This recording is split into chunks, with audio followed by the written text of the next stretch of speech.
do a quick introduction here, and then we're going to have a conversation that anybody who happens upon this little live stream is not going to want to miss. So if you happen to see us, stay tuned for a minute. I apologize in advance that I'm going to be using some notes today, but trust me, it's because I want to share some important things with all of you.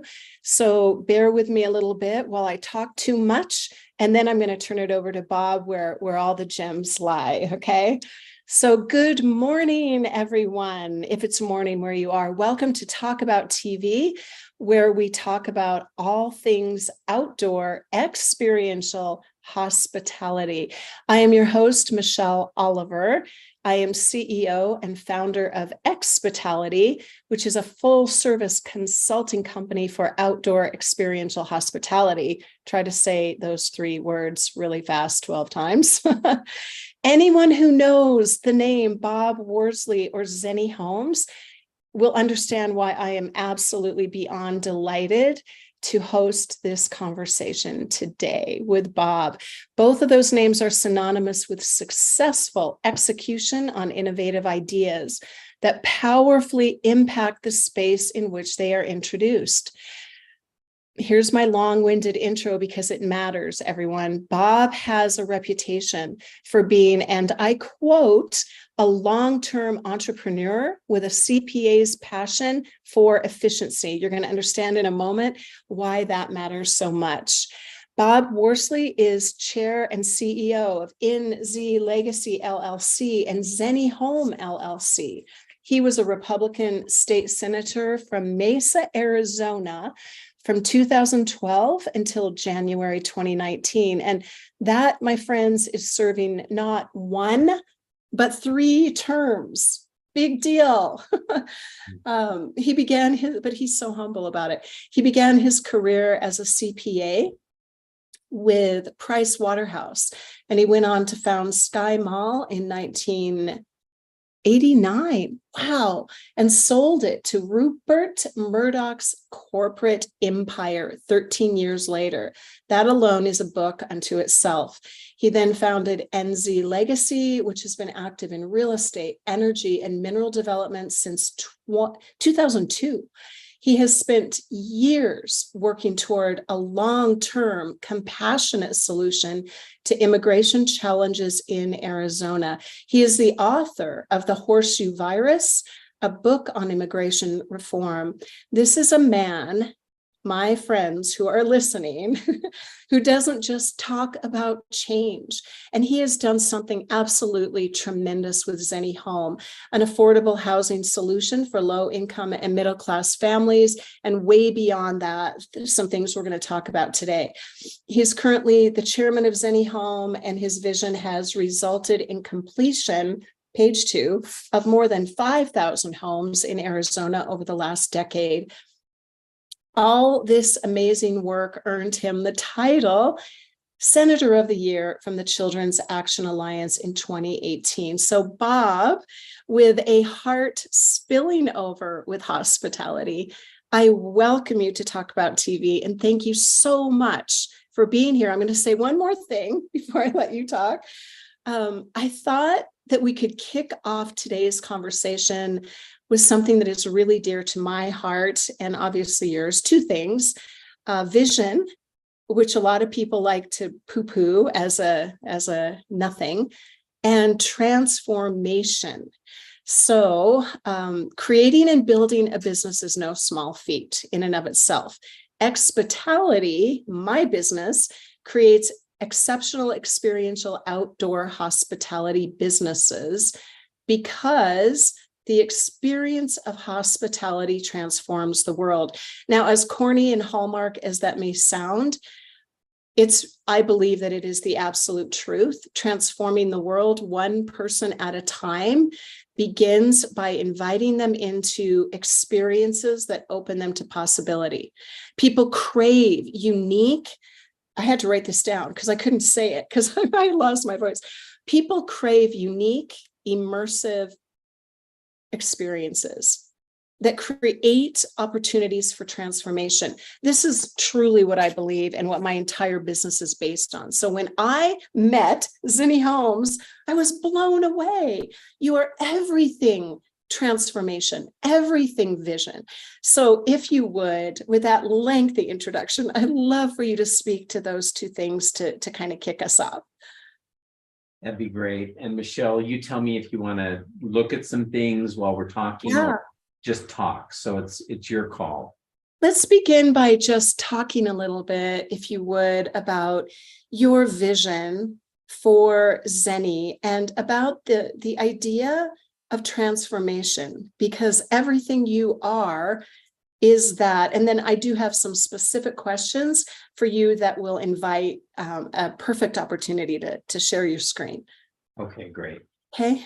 Well, we love what you're doing. And as we had a little webinar the other day with your partner, we talked about how important it is to have unique versus sameness and a product that is differentiating.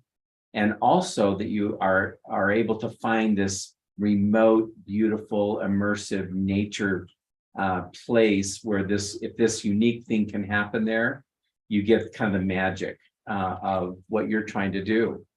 So our homes were designed to be smart and green and also robotic. And so we work with an MIT company, a spin out from MIT called Ori Living.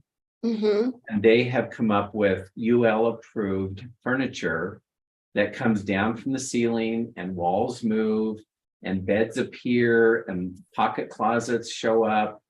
And it's really super cool. I think it's the future, way beyond Murphy bed kind of technology.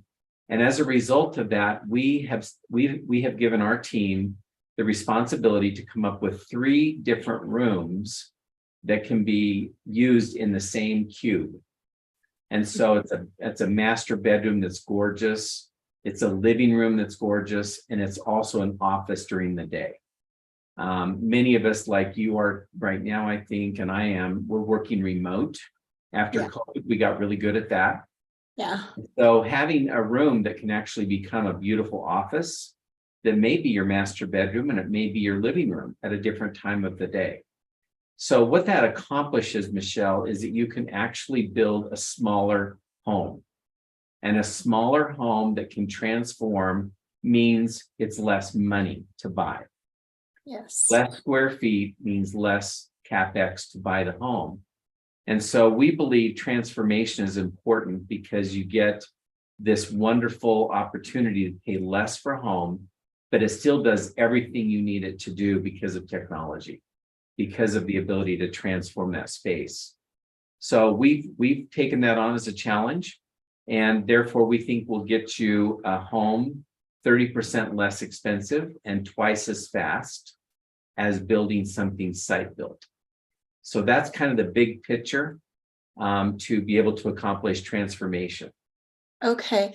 Do you have the link to the video that shows the home handy right now? Available? Yes, we could just go to my website if you'd like. Oh yeah. Are you able to pull that up? And if not, I can certainly do it. Let me take my screen here and show you even better. I'd like everyone to just take a quick, sorry to interrupt, Bob, but I do think that with what you just shared, it makes sense for us to give a visual.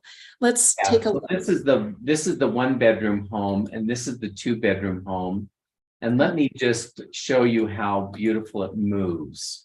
So this is our model in Mesa, Arizona, and this is the MIT Ori furniture. This is a master bed that goes up into the ceiling, and you can see that it's a sofa with a coffee table and some nice chairs during the day. And then where I'm shooting from, this is an office. So this one room, it's 15 by 15, is a spacious master bedroom and very nice sized living room, and it's also an office. And this is how it works. So it just goes up and down, and you have beds, and you have it's a little quick. It's intended to be kind of a quick TikTok look. in the view here, but you can see the closet open and close and become a pocket closet. And then you can see the bed that comes out of the wall. So the thing that's cool about our homes is that they just are so unusual and differentiated. And I think that's what Randy was saying when we did the webinar the other day, that if we can have a differentiated product in a truly unique and beautiful nature setting, you just explode the experience of the guest. That's exactly right.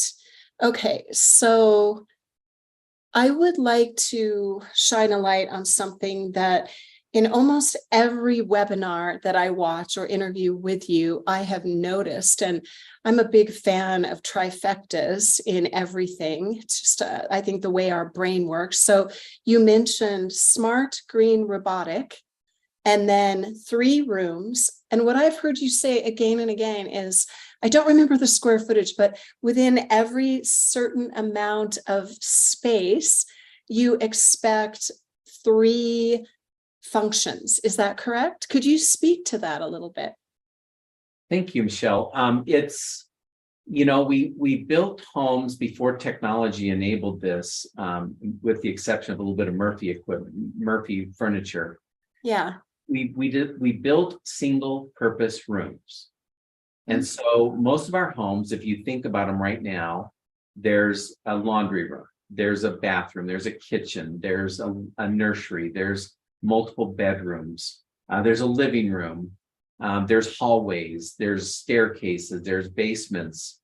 And so what happens is when you add all of that up, since 1950, the home exploded from 950 square feet for a family of 5 to 3,500 today for a family of 3. Good heavens. Okay. And so Americans have just exploded how much single purpose rooms and how many square feet we require to live. And we used to live in a much smaller home in a much more tight, close family environment. And now we live very distinct and in single purpose rooms, which makes a very large home. So Yes. we're trying to reverse that trend. And our 2-bedroom that I'm kind of in right now behind me, this home is 640 square feet, but it feels like 1,800 square feet. Yes. Because everything becomes 3 different rooms. You don't have a single purpose room anymore. Okay. Oh my gosh, yes. This is so I'd like to interject something here for anyone who's watching this, who is in the experiential hospitality space, indoor or outdoor, wherever you're living right now. One of the things that we focus on a lot is the guest need, right? So we want to become quote unquote guest centric. Well, what's so interesting about this is the bigger our homes become, the more isolated we become. And one of the things people are really seeking, and that outdoor experiential hospitality attempts to meet and solve, is this sense of independence plus community. And we're dealing with audiences that are very well educated. Everybody's a little jaded. We're seeking nature, community, and independence. We're seeking adventure and comfort. Like, we know what we want, right? Mm-hmm. So what I hear you saying, and what I want everybody else to hear that Bob is saying, and one of the reasons I want you to check him out is because he understands the need of the human being. That's what hospitality is. It's function over form, right? And who is the person functioning? Like, why are we forgetting that? What does the soul, heart, mind, and body need? And how do we provide that in a way that maybe they don't even realize they are getting something that they don't know what they need? Our job in hospitality is to anticipate that need and deliver. And that's what you have done with a physical product. It blows me away. So there's so much depth and importance to what you're doing beyond those super uber cool products. Well, Michelle, there's a quote that my wife found and we use it frequently. I'm going to read it for you real Oh, quick. great. Good. Because I think it speaks to what you just said. Okay. So here's the quote, and that's a wonderful gentleman, Doug Stone. He said, "Love grows best in little houses Oh my gosh, that's with fewer walls to separate, where you eat and sleep so close together, you can't help but communicate. And if we had more room between us, think of all we would miss. Love grows best in homes just like this." So if you've got, if you've got a yurt or a beautiful place at Amangiri in Page, Arizona, that pays, you pay $5,000-$6,000 for the room. yeah. What people are looking for, I think, is the love that they have for this person or this family that's coming together. And if we have fewer walls to separate us and we eat closer together, we communicate more. And if we had more room, we would miss some of these opportunities. So love grows best in homes that are small and intimate. You're speaking my language, Bob. This is so refreshing. And anyone who's listening, isn't it funny, the roundabout kind of periphery, we take this circuitous route to the essence of what it's all about. And yet through hospitality experiences, we are the people that have the opportunity to invite people in to become the hero of their own story. How to better do that than in every way is my answer, actually. And we're always asking the question, how do I better do this? Well, one of those ways is, this is beyond what anyone's ever done. Okay. It's unique and innovative. And then you're already creating, because of the form, those very experiences that everyone in hospitality is always striving, like, how do we make them feel a certain way, right? It's about how that guest is experiencing or feeling its emotion. It's all the things we're afraid to talk about that really matter. So here's a unit, right? When we're working with clients, we're all about spreadsheets and it all matters. And we're going to speak to that in a minute, obviously. But man, at the end of the day, what really matters is how that person feels when they come and how they feel when they leave, and the magic that happens in between. So this is legitimately a wow factor. Anybody that just saw that is I'm sure on the edge of their seat saying, tell me more.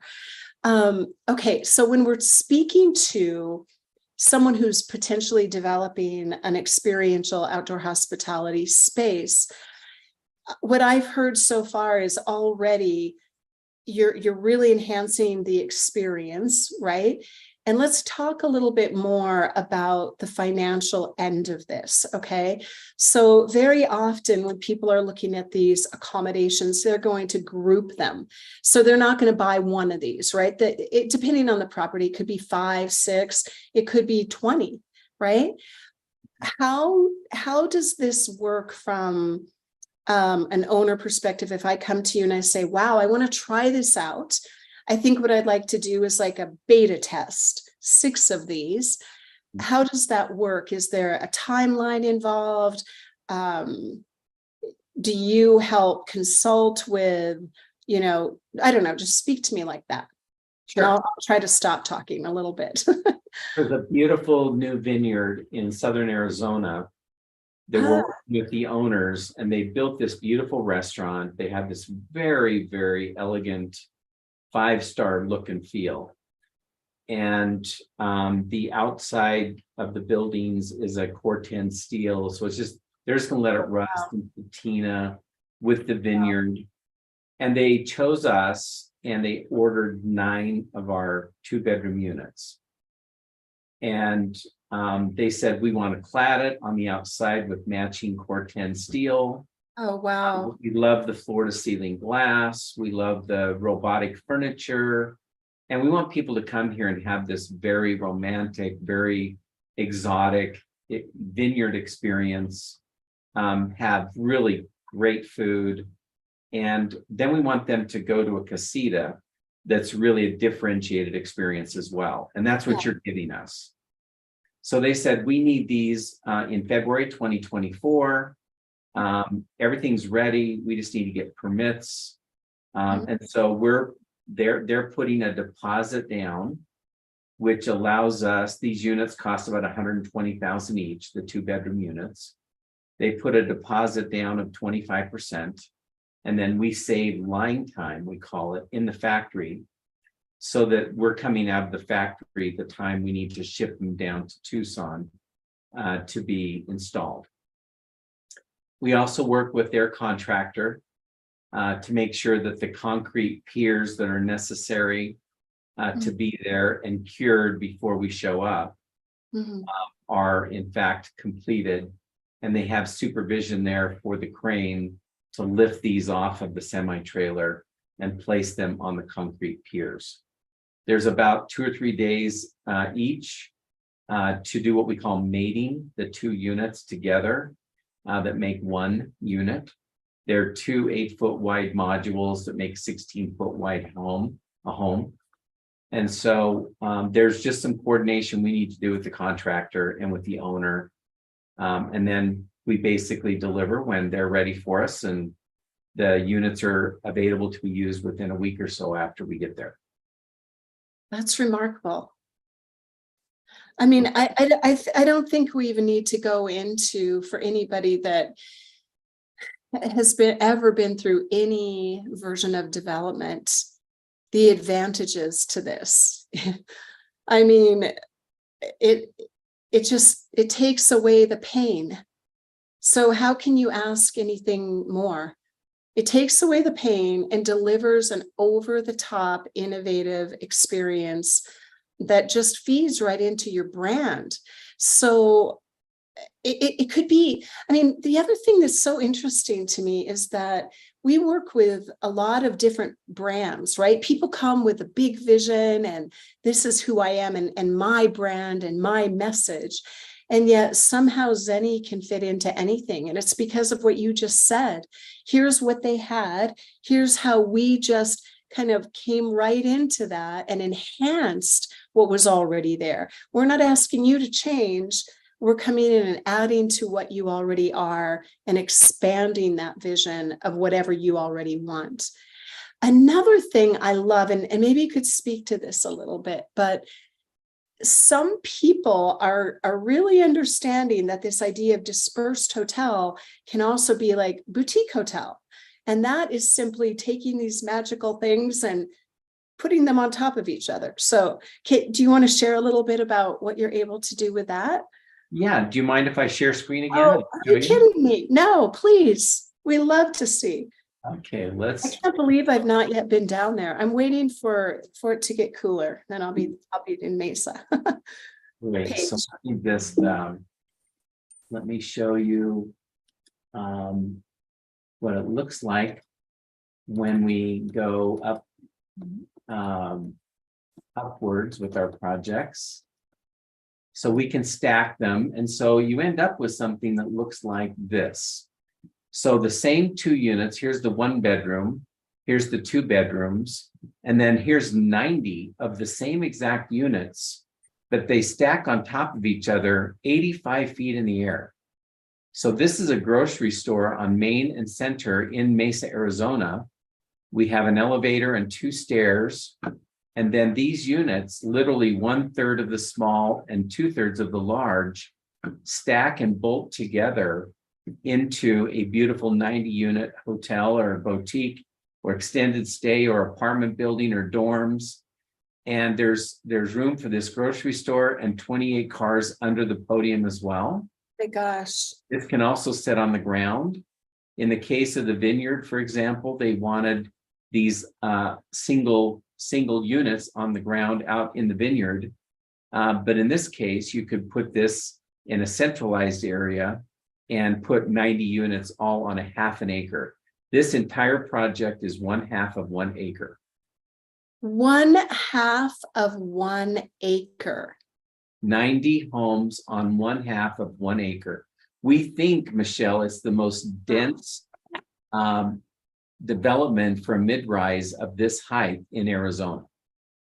Oh my goodness, Bob. This is so remarkable.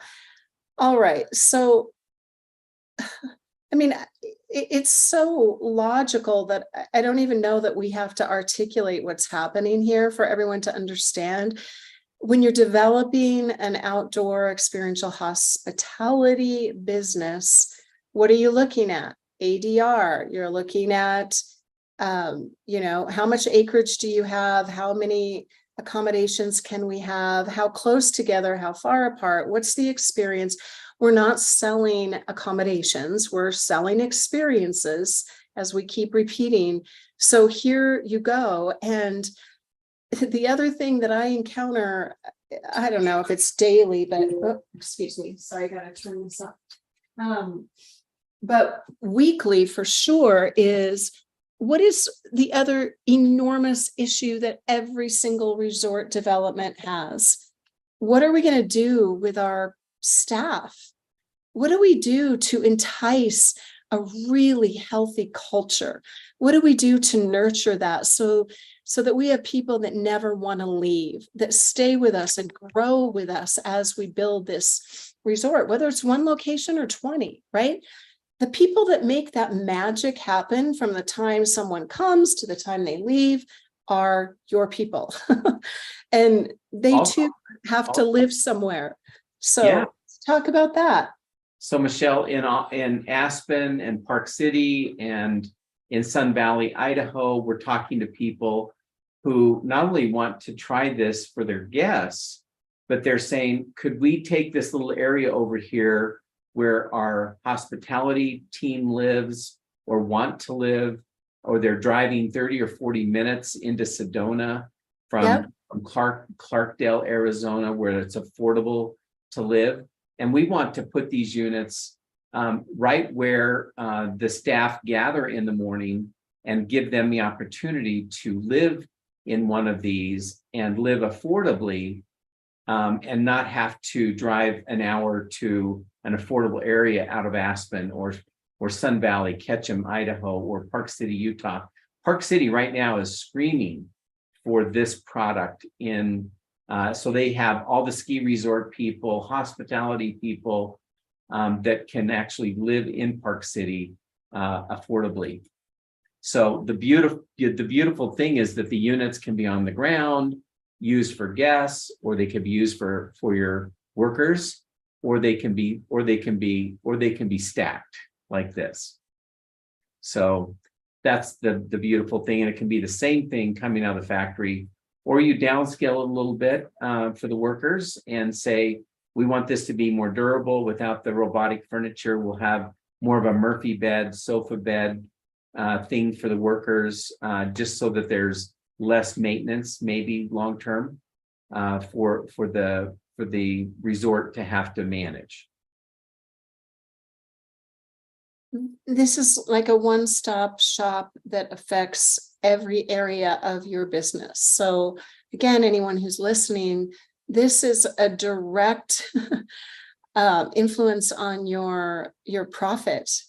You have to, I think of all the resorts I've been on and the ones that I've operated and owned, where the housing is one of the biggest problems. And from Estes Park, which I had a business there, Sedona, I was just down there. It's tremendous everywhere. Aspen for sure.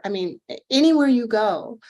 And what I've noticed is the way, there's literally either a really ugly area devoted to your staff, like they get to go back to the barracks basically at night, right? But we all know theoretically that when you invest in your staff, they perform better. Like it's just kind of a no-brainer that very few people understand the impact of that. So when you do something like this, you are appreciating, and I mean like investing in your staff, you've developed community for them. And when you start treating your staff the way you treat your guests, all of a sudden you have a cohesive business that will produce revenue beyond what you could ever possibly imagine. And I love that you mentioned that it could be a dual thing. So seasonal businesses, if you don't have a full staff during the season, you can still rent those out. Very flexible. The other thing I wanted to show you, Michelle, is we can do triplexes. Oh, good grief. We're doing this for a Princeton University professor who has an eco farm in New Jersey. And he wants to take as little space as possible, but kind of go vertical, but not crazy on his little eco farm.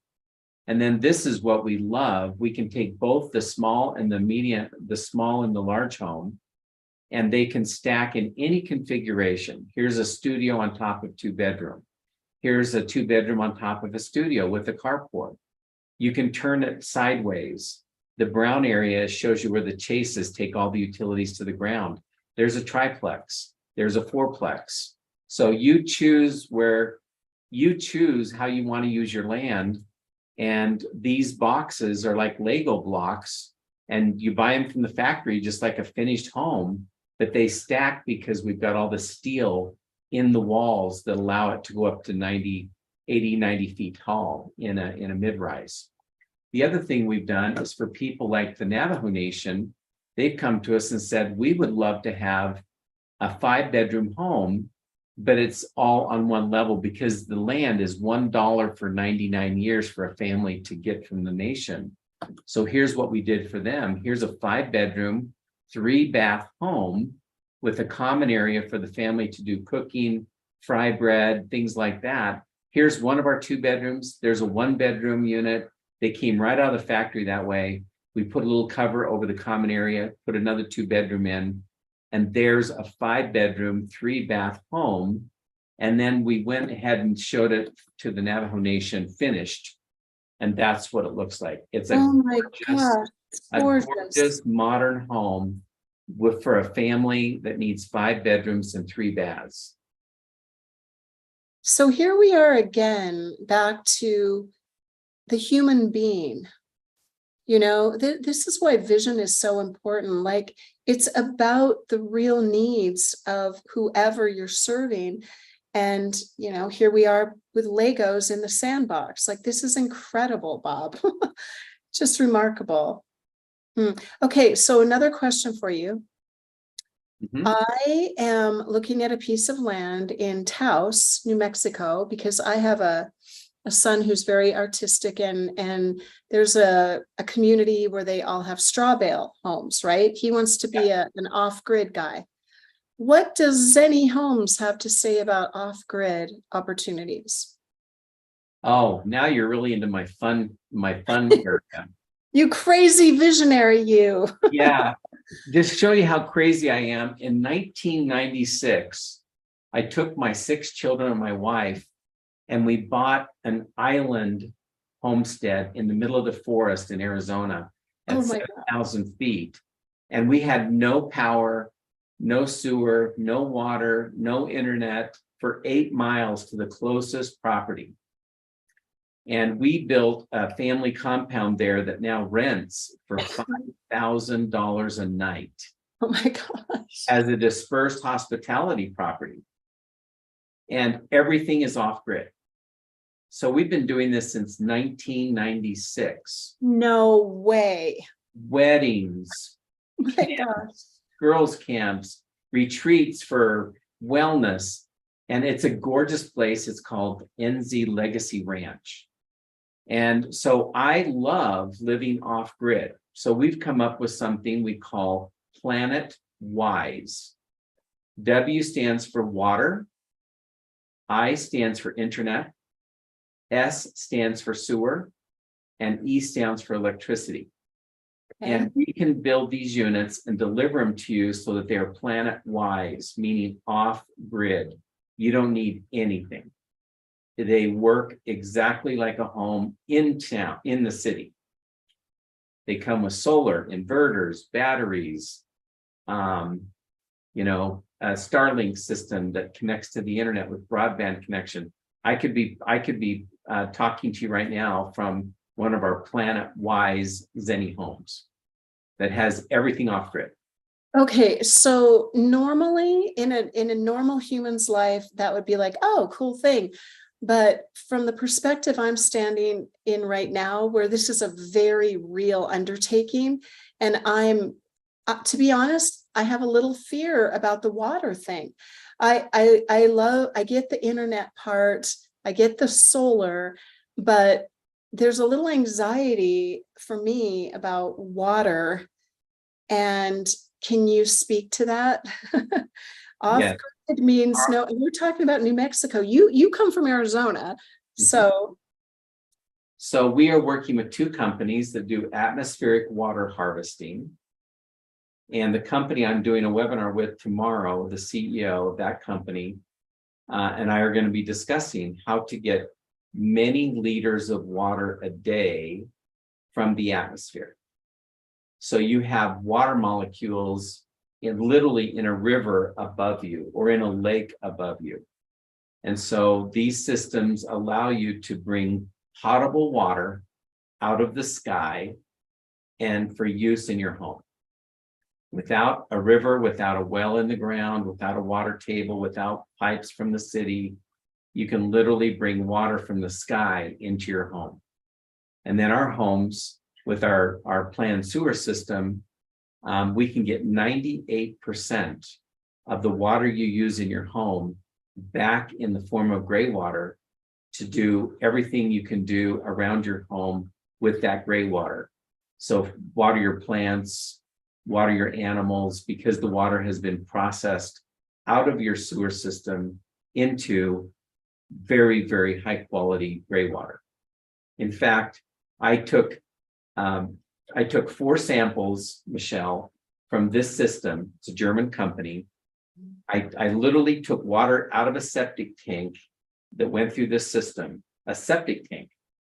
Yeah, I hear you. I know what those are.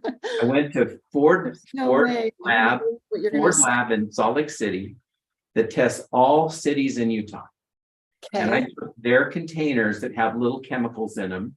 Yeah. And I put them up and I plugged this in and put the water, which looks perfectly clear, coming through this machine into these bottles. I went back myself. I kept custody of the bottles. I took it to Ford Lab and they came back and said, this is drinking water quality. Wow. Yeah, that's available today. And it's legal in Utah. It's legal in Arizona. And so I wouldn't drink it. I still wouldn't drink it because I know where it came from. Yeah. But the technology is there to have this water be perfectly okay to shower in, wash your dishes, wash your dishes. I mean, wash your dryer.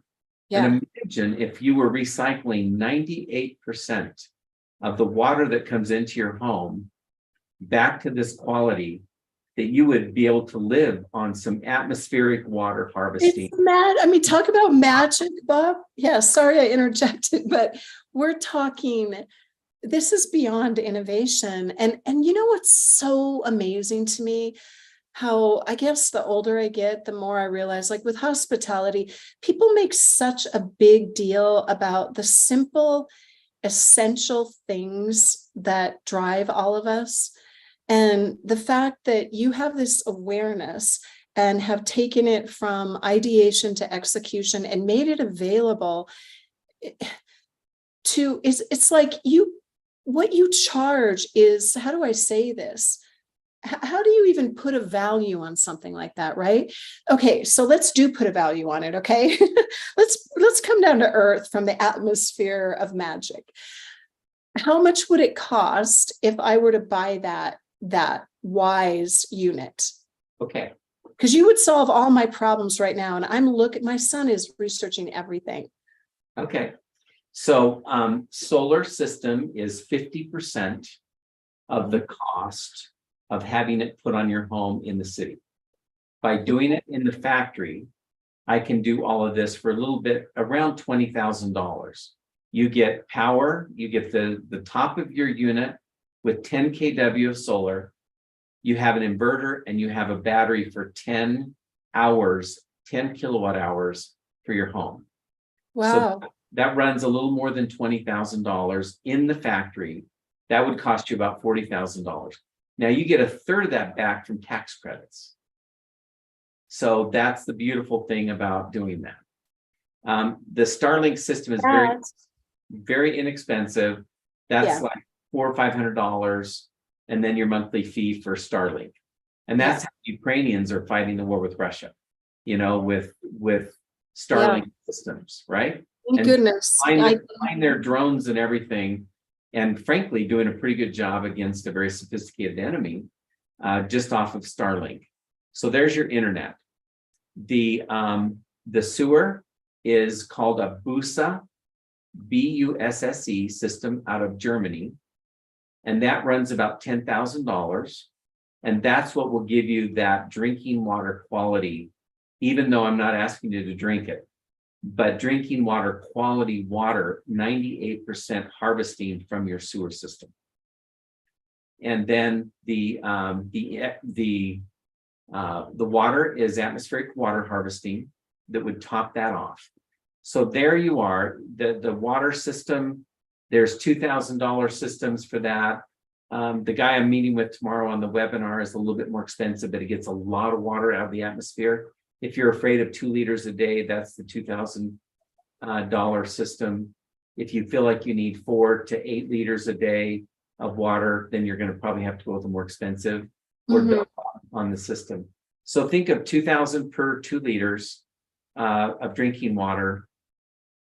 Think of 10,000 for the recycled sewer to drinking water system from BUSA, and then about $20,000 for the solar, and about $500 for the internet, the Starlink system. And I'm telling you right now, Michelle, for you to bring power poles in, for you to build septic systems. I know. For you to drill a well, it's way more than this. I know. I've been doing something planet-wise. I know it. So much cheaper. It's incredible. So the sewage system, are you using like a composting toilet, or like how does that work? No, it goes just like your current house flushes into a sewer system. This would flush into a septic type of system that has a bioreactor and the way they describe it, if you look at BUSA, BUSSE in Germany, it's a bioreactor with hyper filters. So they're very, very small microscopic filters. So the bugs go to work on the sewer. And then when the bugs have done their job, it goes through very, very fine filters. And so it's literally no chemicals are added, and it comes out drinking water quality. It's funny how when you start thinking off grid, I mean, come on, guys, it's outdoor hospitality, right? So now we're talking about all those things that happen when you're outdoors. It's like camping again. So I never thought I'd be so intrigued by the sewer system opportunities in life. So that's all their package. Like they just handle all of that. That's all included. Yeah. Oh my And goodness. then they show up once a year, Michelle, and check your system. It does need to, the unit where the processing happens does need to be kept warm so the bugs keep growing. It can't freeze. Okay. Or if it lose, the bioreactor would not work. So there is a need to keep that room warm year round so that the bugs don't die. That's important. Okay. I don't know how you do that with insulation and solar, I guess. Yeah. You're off grid, but I'm sure somebody can figure that out. It doesn't take much of a heater to keep a well insulated unit from freezing. Well, this sure beats praying that it rains and dancing for rain and shaking drops off leaves of the morning dew. It's a much more predictable solution. Absolutely astounding. Okay, well, Bob, it's just, you're such a joy and such a visionary. I came from a family of 6 children, 7 originally, 6 kind of as we all grew up, but to me, I recognize now that my mother was a saint, And I'm assuming that about your wife, especially if she agreed to go on this wild adventure of yours. And so what part does she play in the company? Is she involved as your muse, or is she an active part otherwise? My wife is the expert of all things inside the four walls of a home. It has to feel like a nest. Yeah. So she's been very involved, critiquing that things don't get too techy, and that we lose the personal warmth that she thinks it needs for people to love being in the space. And so she's very, very much involved that way. We had 6 children as well. I came from 7, so we kind of hit both of those numbers. Yeah. And it's just, we talked this morning, we take a good hour walk every morning, 7 days a week.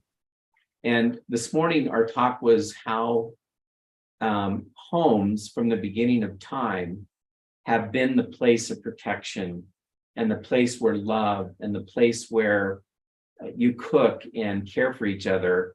And the elements outside, often in most climates, are the enemy. They're trying to make you cold or hot.